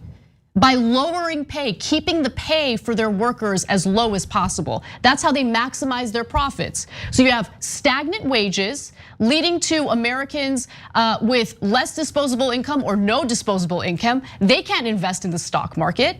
Then you have the Federal Reserve on top of it, printing money and providing liquidity to these corporations and to these banks, and then they turn around and do corporate stock buybacks to enrich themselves and artificially inflate their share prices. Really, this is a system where the middle class thrives? I don't think so. Yeah, and look, there's 2 possibilities, and they're both probably correct, which is that the corporate media is running cover for the wealthiest people in the country, and also they are the wealthiest people in the country, so they probably look at it just from their perspective. Almost everyone on television is like, my portfolio went up today. Today's a great day in America. So, and they genuinely think that that applies to everyone because it is the hardest thing in the world to see outside your own perspective. And if you told them this stat, you just blind test taste, if you will, said to a random CNBC anchor that hasn't seen it, what percentage of the stocks do you think the top 10% own? They say, well, that's probably a big number. I know how math works. They're wealthier, so of course they're gonna have a bigger percentage. 40%. 50%. If you told them 89%, they say, oh, there's no way. That sounds something like lib conspiracy. By the way, as you noted, the numbers were from the Federal Reserve Board. I don't think the Fed is a lib conspiracy. Definitely not. It's a conspiracy of some sort, but it ain't a lib one. Yeah. All right, well, we're gonna take a break, and when we come back, look at these Republican lawmakers putting on their big boy pants and speaking out against Donald Trump. We've got that story and more for you when we return.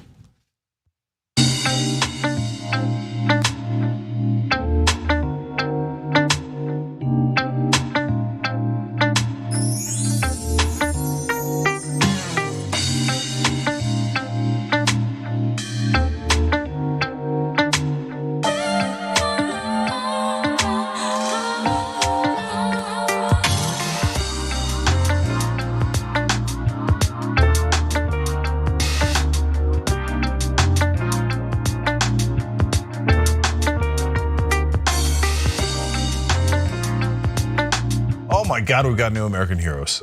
Chris Grimes, Joshua Reynolds, Christy123, James Perez, Eddie Koch, all just joined by hitting the join button below on YouTube. If you're watching on mobile, it's right there. No, if you're watching on desktop, it's right there. On mobile, you gotta scroll down a little bit. Oh, there it is. There it is. You hit the join button, become an American hero. That's simple. Okay, seriously guys, we love that you do this show with us. That's why we read your comments. That's why we take all your comments so seriously and then oftentimes incorporate it into the show. Anyways, thank you for making this show possible. All right, speaking of this show, we got more shows for you guys. Senator Nina Turner on Damage Report tomorrow morning. So check that out. We call it morning because it's 10 a.m. Pacific, but it's of course 1 o'clock Eastern for a lot of you guys. So check that out tomorrow. Twitchuation Room, sometimes I struggle with words, is from Francesca Fiorentini. Bellissimo. Bellissimo. And it's at Wednesdays at 4 p.m. Eastern. That's on twitch.tv/TYT. You're gonna check that out. You're gonna love it. You're gonna be in a bit of a tituation when you do. Twitchuation. That's a tough word. Anyways, Old Schools tonight. You get the first episode for free. Second one, along with Ginsu knives, comes with membership. TYT.com/join. All right, tonight we got a motley crew. Me, JR, and David Schuster. Nice. And on Twitch, by the way, they're going to cause me pain. Pocky Chip Challenge. If we get to 7,000 subscribers by the end of the month, I will do damage to my taste buds and my humanity. Honestly, like I'm trying to think of ways to get you out. Like I don't think you should do it. Oh, if I said I'm gonna do something, I'm gonna do it. I know, but like I'm genuinely worried about you. Like, no. Oh, you kidding? I'm a tough guy. What do you mean? I got this, man. That's the one part of TYT that I'm gonna have my kids watch. I'm so worried for you that I almost want to like step in for you. Oh my God, could you imagine? He's tagging. What I don't get it. What is he's tagging out? Casper's coming in. She's doing the pocket. Well, I mean, get to 7,000 subscribers and find out what kind of madness ensues. I'm definitely not going to step in for him. I'm just saying. I don't want me on the hook. Okay. By the way, it's 6,200 subscribers. We got an ideal situation. Brent and others do it, and I skate out of here. Okay. Anyway. Meg writes in the member section, it's always super shocking how cheap these politicians can be bought for. Irene says, this is so true, by the way. Irene says, watching this bill crash and burn feels like watching those old reels of the Hindenburg on fire, only it's arson, and it's in slow motion. Yep. So that's right. Sina Hogaboom writes in, Anna was on top rope getting ready to jump on little Benny's neck. Okay. Just a WWE reference, okay. Mickey C. the Silver Dragon says, gotta love the right-wing names, all oxymorons, forthright, while they skim money from their suckers. Citizens United, which allows them to buy our legislators. Project Veritas, which wouldn't know the truth if it slapped them in the face. It's true, it's more than ironic, it's Orwellian. The point is to do the opposite of what you say you're going to do. That's what fascists do. All right, there's so much more, but I am out of time. All right, we'll be back.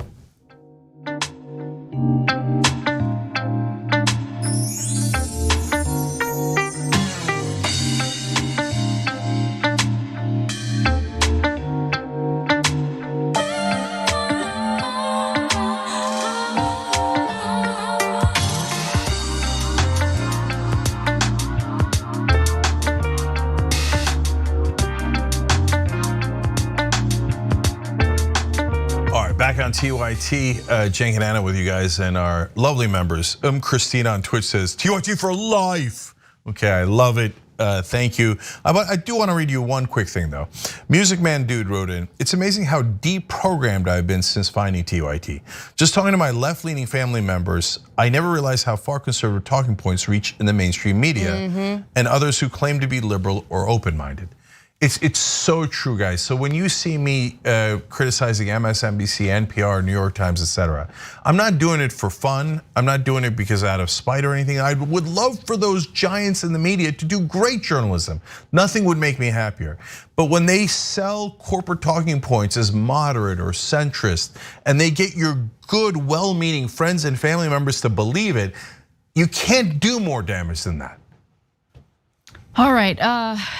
Let's move on to the GOP and their thoughts on Trump. So, Donald Trump is planning on running in 2024. We've heard multiple reports where he's hinting at it, where his allies are hinting at it.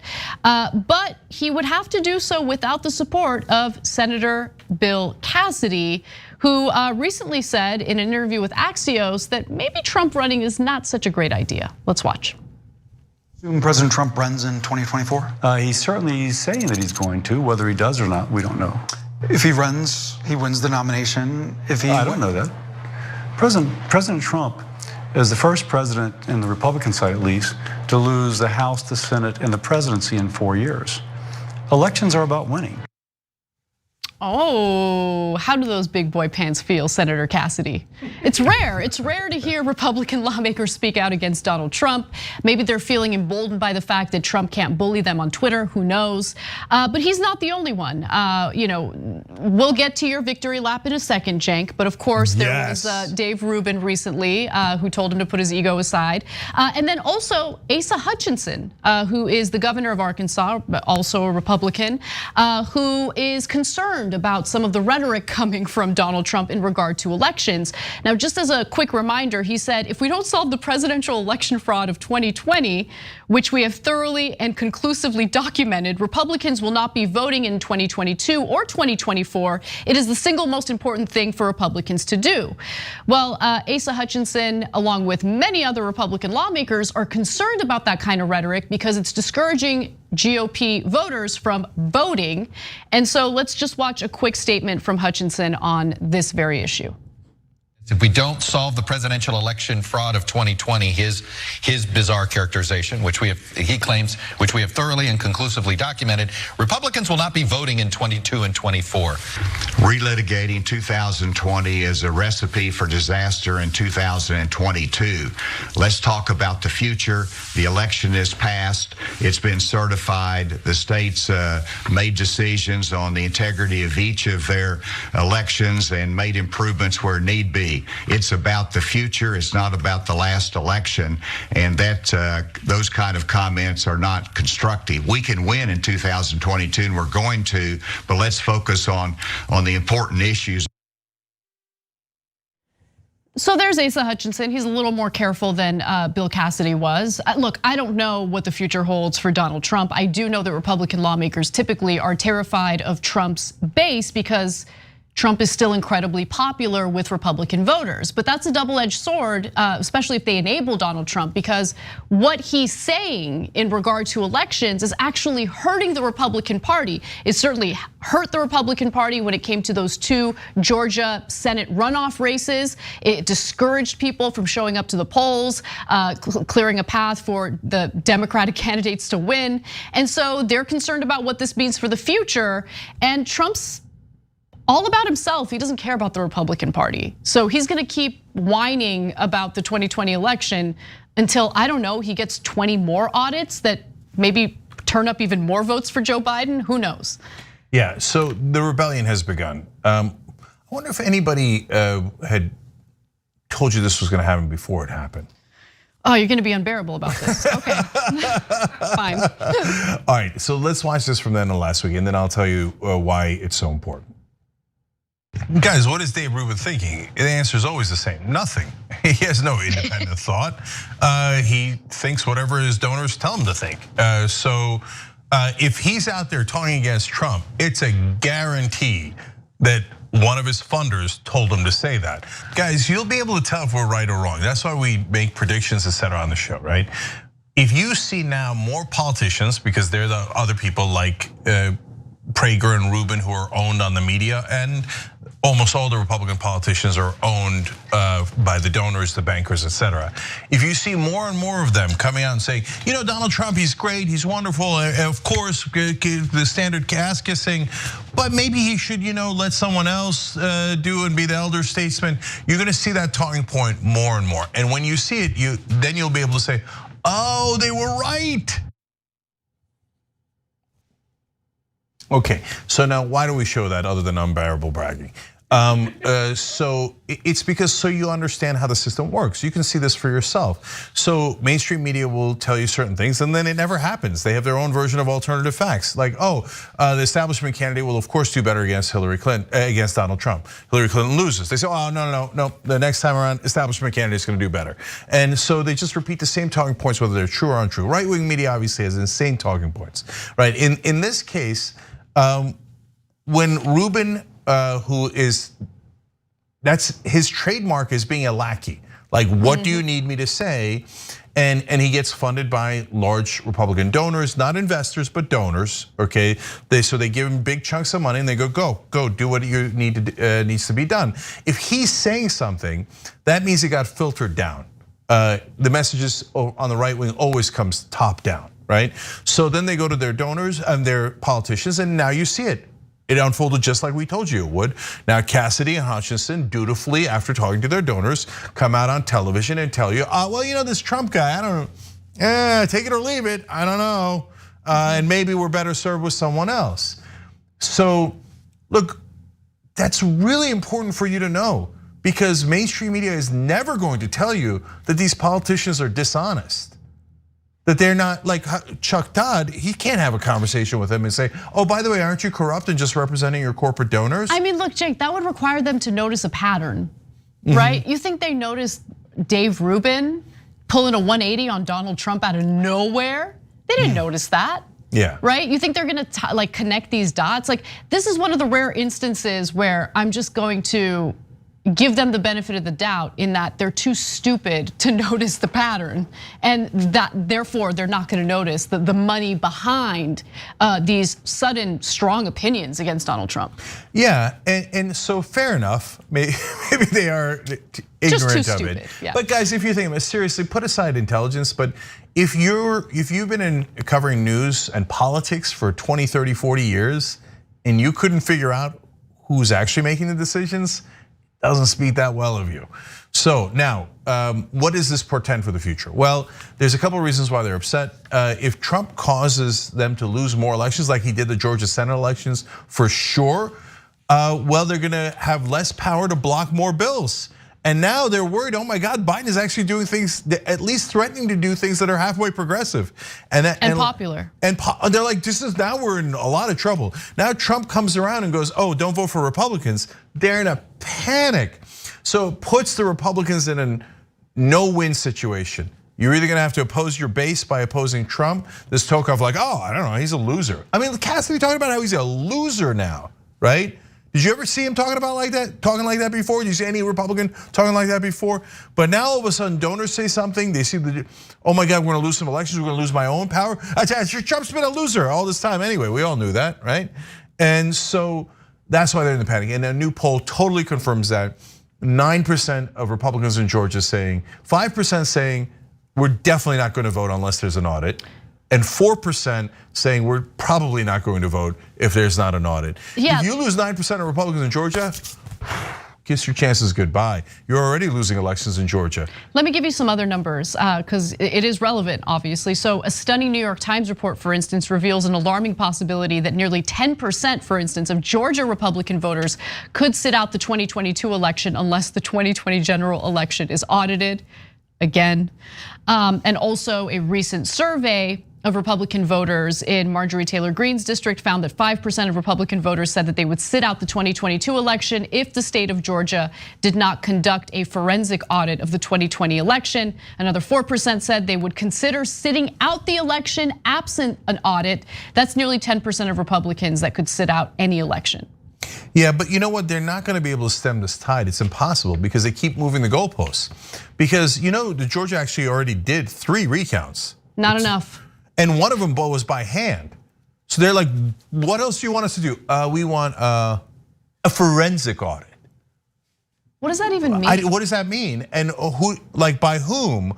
How much more forensic can it get than a hand recount of every single vote in Georgia done by Republicans? No, not good enough. So they're never gonna be able to satisfy that Frankenstein. And Frankenstein's gonna say, me, no vote for other Republicans, me. And now the other Republicans are like, maybe it's Frankenstein. Could Trump accidentally save the country? I mean, look, this is what the Clintons actually dreamed of all those years. Oh my God, how's this for a new QAnon conspiracy? The Clintons not only were right, there's a famous story, Bill Clinton and Donald Trump go golfing, and Bill Clinton convinces Trump to run in the Republican primary in 2016. And their reasoning back then was, this guy's such a buffoon, he's just gonna do damage to the Republican Party and we should be so lucky to run against him. Why? Because they had the mindset of, oh, the American people love the establishment. Because they genuinely believe it. They're gonna love Hillary's hot sauce. Oh, they're gonna love it, okay. And what all the speeches she gave for bankers, they're gonna eat that up. With the hot sauce in her bag. So anyways, so the conspiracy theory there, which actually, this one has a good chance of being true, was that Bill Clinton talked him into it to be basically a political hand grenade inside the Republican Party. Now, my new layer to this conspiracy theory, which I do not believe, to be clear, but we'll take off on QAnon anyway, is that Hillary Clinton then lost to Trump on purpose so that Trump could have enough power in the Republican Party to detonate the bomb. And that's what he's doing right now. Oh, don't vote for Republicans. Sit out the elections, okay? Unless they do audits. No. Oh my recounts. God. No hand recounts. No forensic audits. Hillary and Trump are really Biffy and Buffy, best friends. Best friends. They pulled a fast one on the Republican Party. Okay, I don't know why we're helping the Republicans, because then they'll believe that and go out and vote.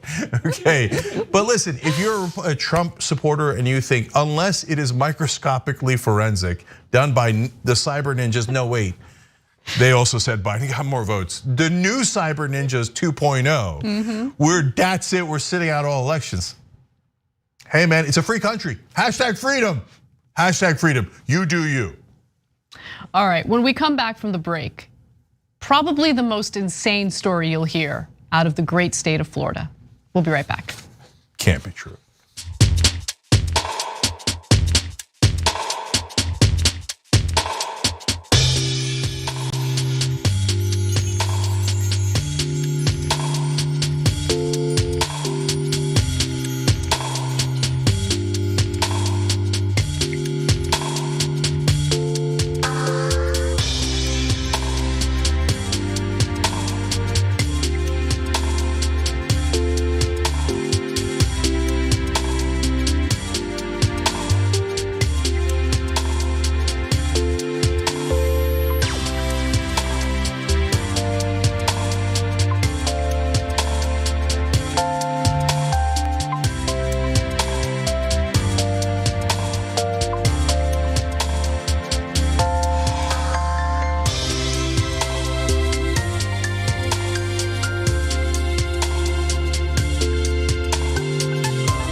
Back on TYT. Brittany brings up a dangerous idea of democracy within TYT, and I summarily reject it. So let me explain.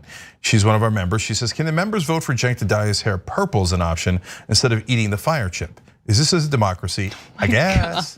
No, it is not. So here's where it's a democracy. Every once in a while we'll ask the members for certain things. I want to poll the members a lot more to help give us direction, etc. I love doing the show with you guys. But you do not have domain over my head. Okay, my physical hair. I will tell you what I'm willing to do, and I'll never turn back on it. We're and consistent. and I will tell you what I'm not willing to do. Yeah, we're consistent. His body, his choice. Okay, that's right.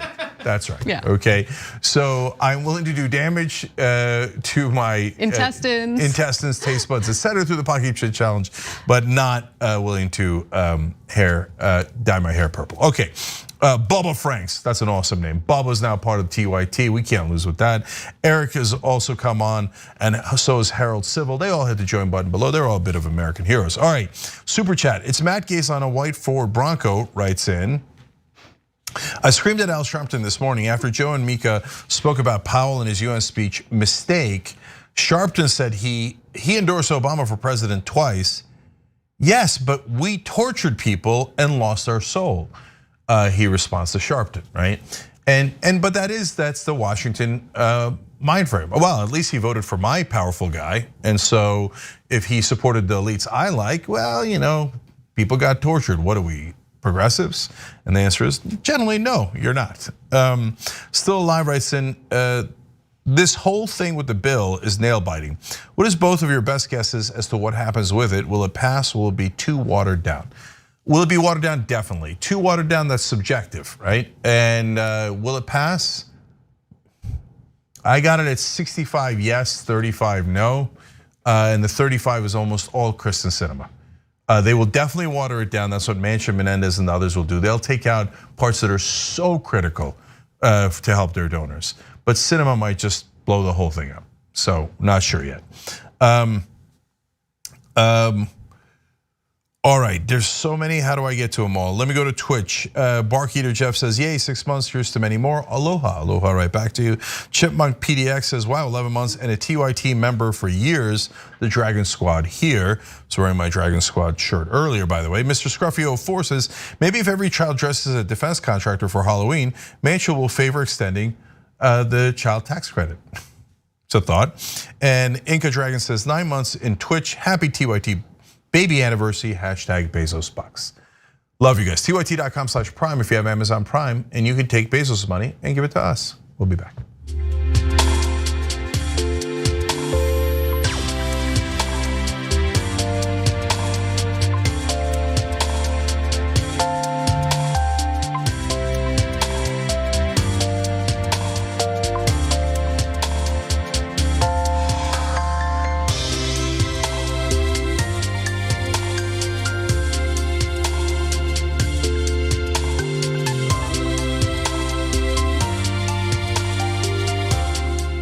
All right, back on TYT, Jen and Anna with you guys. Lindsay Camphor wrote in on Super Chat, holy cow, I placed an order during damage report and just got an email that it's shipped. Can't wait to get my bomber jacket. Thanks, TYT. Love it, those new bomber jackets are the bomb. Here all week, sorry, hashtag not sorry, hashtag wait, no, okay. shoptyt.com, and it's not a hashtag, shoptyt.com for your bomber jacket. Okay, Casper's playing me out, go. All right, let's do it.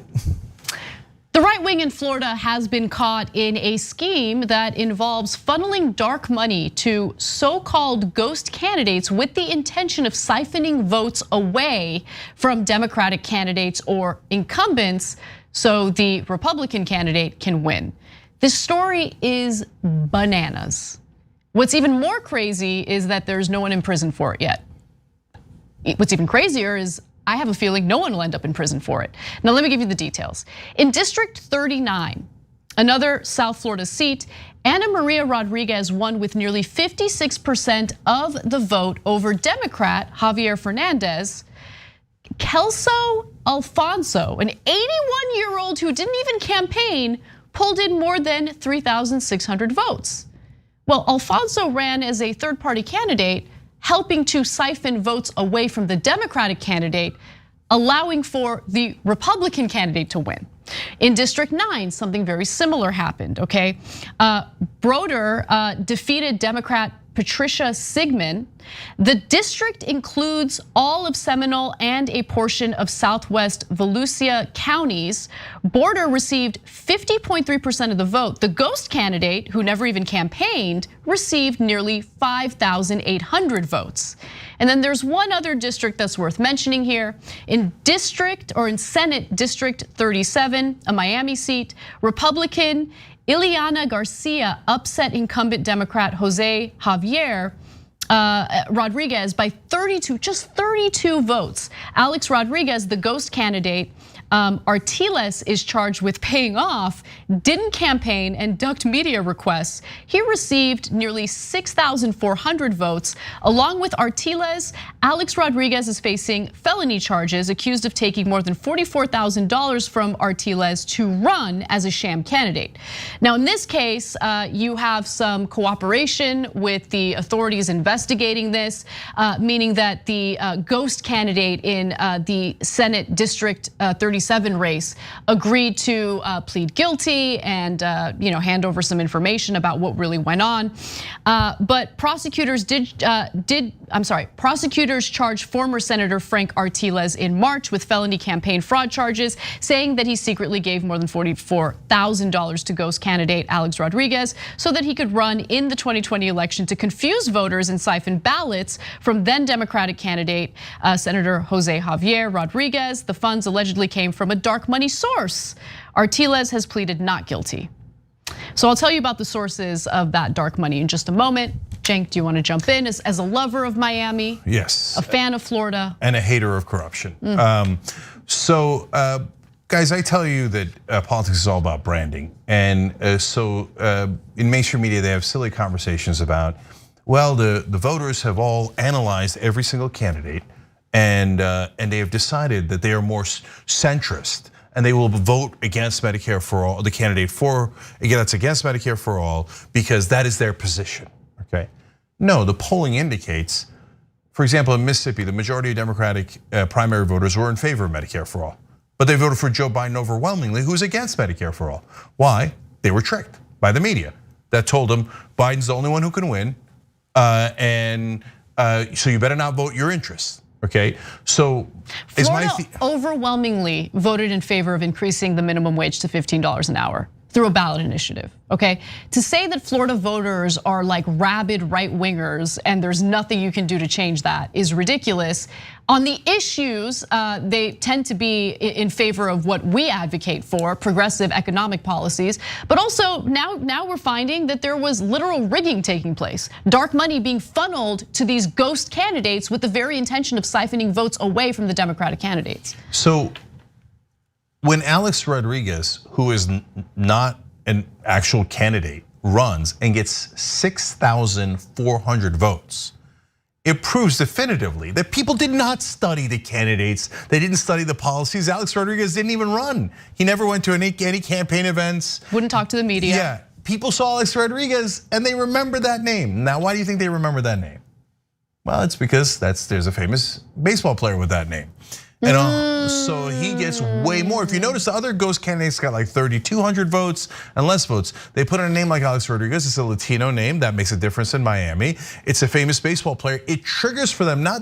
Some of them might think they're voting for the baseball player, but I bet you a majority of them just go, "Oh, I think I know that name," and they press yes. That's how real people make decisions.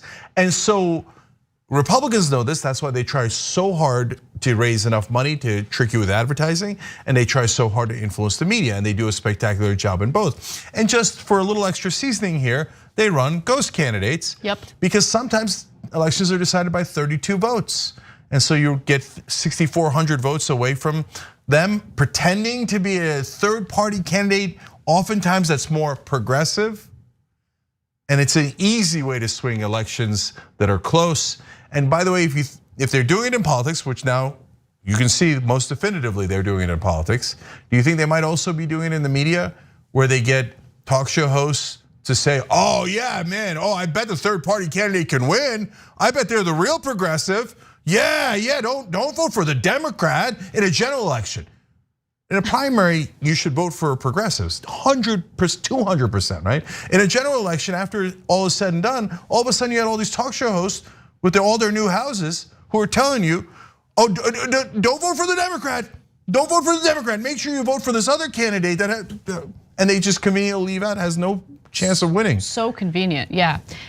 So just to be clear, the Alex Rodriguez that ran as a ghost candidate here is not the former baseball player, even though you're right, Cenk, that this candidate was chosen for his name, and it did confuse people. This Alex Rodriguez is a 55-year-old auto parts salesman. Let's take a look at this tweet. With no political experience, again, he ran as an independent, but he would like to apologize to the people of Florida. He says, "I would like to offer a sincere apology to the people of Senate District 37. But what I want to know is, now that it's very clear that this scheme took place, it was just like the election in this district and the two other districts was a sham. Like, what happens now? They cheated. Yeah. We just let it go? We just let it go. We just let it go. That's it. They're criminals. It's a crime. It's insane. They should go to prison. Does any right winger ever go to prison in this country? No matter what laws they break. Look, the least culpable out of all those guys is the rando Alex Rodriguez, who really, he didn't know what he was doing. No, he knew what he was doing. No. Of course he should go to jail. Of course he knew what he was doing. He took over $40,000. I think one of them did. As part of the plea deal, by the way, he's not going to go to jail. He's going to get 3 years of probation, and he's spilling the beans. Right. Okay, fine. Okay, so. But the most important part is not the rando that they picked with the famous name. It's the guy doing the scheme. He should go to prison for a long, long time. By the way, if you're a Republican, aren't you worried about election integrity? You guys have been saying that for a year straight. Election integrity, they're cheating, it's rigged. Okay, now it looks like your guys are cheating. You want them in jail? I guarantee you every Republican's like, well, I mean, it could have been Alex Rodriguez. He could have been dating J-Lo. I don't know. We tricked ya. You don't care about democracy. You don't care about elections. All you care about is power. So the only way we're gonna get rule of law back in this country is to put away criminals. And in this case, you want to talk about redoing an election? There was fraud in the election. Yeah. Of course they should redo it. Real quick, I gotta talk about the dark money groups, right? Because where did the $44,000 come from, which was then given to Alex Rodriguez? Well, that former senator in Miami, Frank Artiles, is the one who set all of this up. But where did he get the money to pay Rodriguez? Well, there are two groups that you should keep in mind, okay? So one of them is known as Data Targeting Inc., and it's run by a guy named Patrick Bainter. He's a longtime Republican operative. His firm is in Gainesville. And then Artiles, again, he earned $90,000 as a consultant for Data Targeting Inc. By the way, the scandal is also tied to the powerful Associated Industries Inc., which happens to be a business lobbying firm out of the state. Investigators have also gathered evidence tying Tallahassee pollster Ryan Tyson and political consultant Alex Alvarado to two political committees that funneled large sums of dark money into the ghost candidate campaigns in state Senate districts 9, 37, and 39. Tyson is a former vice president of political operations at Associated Industries of Florida, who continues to work as a contractor for them. Neither Tyson nor Alvarado has been charged with a crime. Of course not. Why would they be charged with a crime as they're engaging in this scheme to throw the elections? It's amazing. Look, not everything is a conspiracy. In the election that I ran in, my opponent was Christy Smith. There was a guy named Chris Smith. But it turns out he was a real guy. He showed up to debates. He was actually a nice guy. I ran, my name is Cenk. There was a guy in the race whose name was Jenks. Amazing. It is amazing. That was also a real guy that showed up to the debates. But so I didn't see anyone resembling the exact name of the Republicans, and it's an open primary in California. So I have no idea what happened there, but likely that was not a conspiracy because they seem like real people and they even seem like good people. And a lot of the talk show hosts are doing it genuinely. They think, oh my God, if we can get a third party from 0% to 1.5%, it's gonna make all the difference in the world. And that's why, even if it costs a whole bunch of Democrats elections, much more importantly, that means Republicans got into power and they are going to do awful things. It's worth it. Some people genuinely believe that. Yeah. Others think, hey, where's the money coming from? I'll do whatever it takes. Yeah. All right. One final story for you before we go to our bonus episode. Become a member, tyt.com/join. So the Proud Boys held a rally in Los Angeles, which they referred to as the Fall Love Fest. And as hateful dudes, you wouldn't really expect much love there, but they did post their L's because they're looking for ladies. Let's watch. Hey, single patriots over here. We got some single real men over here looking for to venerate a housewife. Just to let you know. Just careful. Most of them, they're married. Just to let you know. Those dudes are single. And it's shocking. It is shocking that they're single. I wouldn't have expected it. I mean, those lookers, those super smart, brilliant guys. I would think that the ladies were falling over themselves trying to get with those guys. But no, they happen to be single and they're looking for housewives because their mothers have been wiping their asses since the day they were born, and they're looking for a woman to continue doing the same for them. And golly gee willikers, I guess they're having a hard time finding someone willing to do that. Color me surprised. So number one, he says some are married. Well, that's real family values for you guys. Now we're the right wing, we believe in family values, we need some housewives. Some of the guys are married anyway, but who cares? So, okay, but now more importantly, let's break this down. So you want housewives. So someone who says, yes, I will serve you all day long, and I will view that as my job, and I'm proud and happy to do that for you. Why? I mean, what are you offering? They are stuck in 1955 as a movement because to them that was the good old days when we had women under control and we used them like chattel and property, and we told them what they could do and couldn't do. When women did not have economic freedom. Bingo. Right? So that economic freedom, that independence, that ability. Look, and let's also keep in mind that in today's economy, well, you think those guys are making enough money to take care of a household with kids and a wife and all? I don't think so. Okay, so you literally need both people to work in order to make ends meet. So let's just get that point out of the way because that is literally the most important point. But also, there are conservative guys in this country who long for the days where women didn't have that freedom. I mean, honestly, in the 1970s, women couldn't even get a credit card without their husband's approval or permission. It wasn't that long ago when women didn't have economic freedom. So there's a bunch of dudes running around today who remember those days and they miss it. Yeah. But we're living in a different era. Sorry. Yeah. So, and if you're looking to blame anybody for no longer having housewives, don't blame us, blame corporations. They're the ones that made your wages so low that both you and your wife have to work. And so it's not optional. It's not like people are like, oh, you know what, I could stay at home with the kids, but I decided because I'm such an enterprising person that I'll go work at Burger King. No, you gotta work at Burger King. We don't have a choice because of corporate rule. So, but finally, of course, the funny part is a bunch of desperate dudes. I don't care about their looks, and I have no opinion on their looks. But these guys who come out and go, now remember everybody, we're tough guys and we're thugs, but we don't have any girlfriends, but we'd really like some. And remember, you won't have any power or freedom with me. I'll be the boss, and then you just have to do as you're told. Now remember, again, no one likes us. We don't have any girlfriends, but we're looking for you. And on top of that, you have to do everything we say. I mean, the unearned confidence is so extreme, it makes George W. Bush blush. Okay, and by the way, if you think that's an effective appeal, go for it. Okay, but my guess is it's not gonna work. All right, for members, we have an awesome bonus episode, including a wizard and how they were fired, and intermittent fasting. Does it work? TYT.com/join.